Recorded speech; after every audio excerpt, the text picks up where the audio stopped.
Yo, what's up mga boss? So, nandito na naman ako at nagbabalik. Ako nga pala ang inyong lingkod, Boss Jet. So, today, ang topic nga pala natin ay kung papaano ba mag-viral.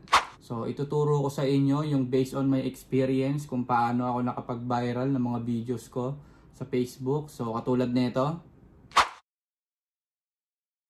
Okay, so ang number one guys na tips ko sa inyo para mag-viral yung video nyo, huwag nyo masyadong i-edit. Okay, so dapat raw lang siya na video. Wala siyang mga sound effects, wala siyang kung ano-anong edits. As in raw.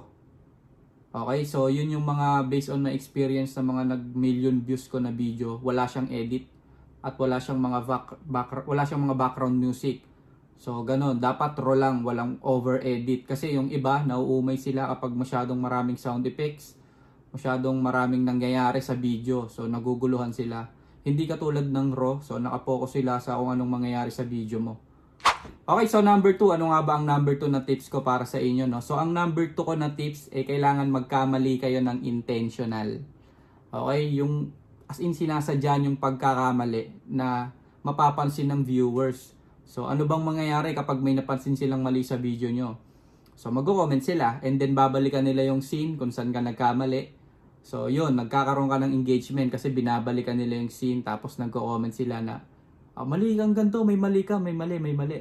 So yun, ang tawag doon ay intentional mistake. At isa rin yun sa paraan para mag-viral yung video nyo. So bibigyan ko kayo ng example.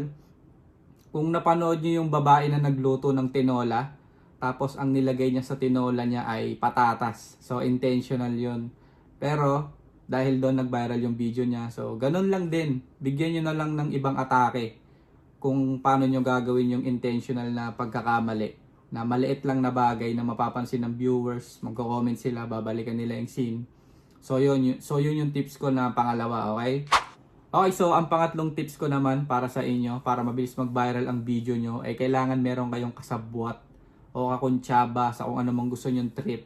Okay, so kailangan tawag dito, magaling siyang umarte na hindi magmumukhang scripted yung mga bagay na ginagawa nyo. So marami na rin ganyan na gumagawa ng ganyan na hindi mo ang scripted pero scripted talaga kasi mas napaplano nila kung paano nila gagawin yung atake.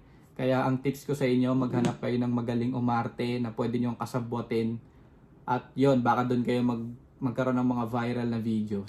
So yun yung mga tips ko sa inyo guys, sana malaking tulong tong video, may mga nakuha kayong aral.